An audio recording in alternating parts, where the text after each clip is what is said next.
បាទជម្រាបជូរបងប្អូនទាំងអស់គ្នាត្រឡប់ទៅកាត់ត្រីបាទកណែមកហ្វីលេជើងជ្រូកម្ដងបាទ Berico Ham បាទបងប្អូនទាំងអស់គ្នា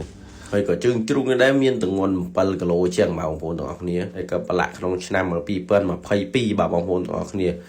វារៀងយូរដែរបាទតាមមកឆ្ងាញ់គេនោះក៏ 40k ជាងបងប្អូនទាំងអស់គ្នា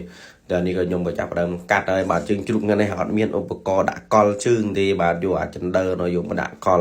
តែវិធីកាត់យើងនេះអត់មានអីពិបាកទេបាទបងប្អូនខ្ញុំកាត់ខ្ញុំជាចេះនេះដើម្បីទុកមកកណាត់បើសិនជាយើងហូតអស់យើងសល់មកកណាត់បាទទាំងនេះគិតភ្ញៀវក៏ចង់ឲ្យកាត់ទាំងអស់ខ្ញុំក៏ហ្វីលីឲ្យកាត់ទាំងអស់បាទបងប្អូននេះអានេះខ្ញុំក៏ជាកលែងគេឡើងផ្សិតដុសអីនោះចេញអស់មួយយើងយកតែសាច់វាបាទជាស្ដើងដូចកញ្ចក់ណាបាទបងប្អូនមើលសឹងធ្លុះបាទតែមានណាបងប្អូនកាត់បានច្រើនមែនទែន50ប្រអប់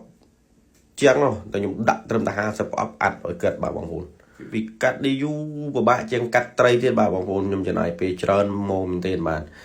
ឡូវក៏កាត់ចិត្តហើយបាទនេះដាក់ឲ្យអស់ឲ្យភ្ញៀវនេះបានដាក់មកនឹងថាសល់តែឆ្អឹងវាទីបាទបងប្អូនទាំងអស់នេះហើយនេះរូបភាពដែលហើយបាទនេះអរគុណមែនទែនបាទបងប្អូនទាំងអស់នេះ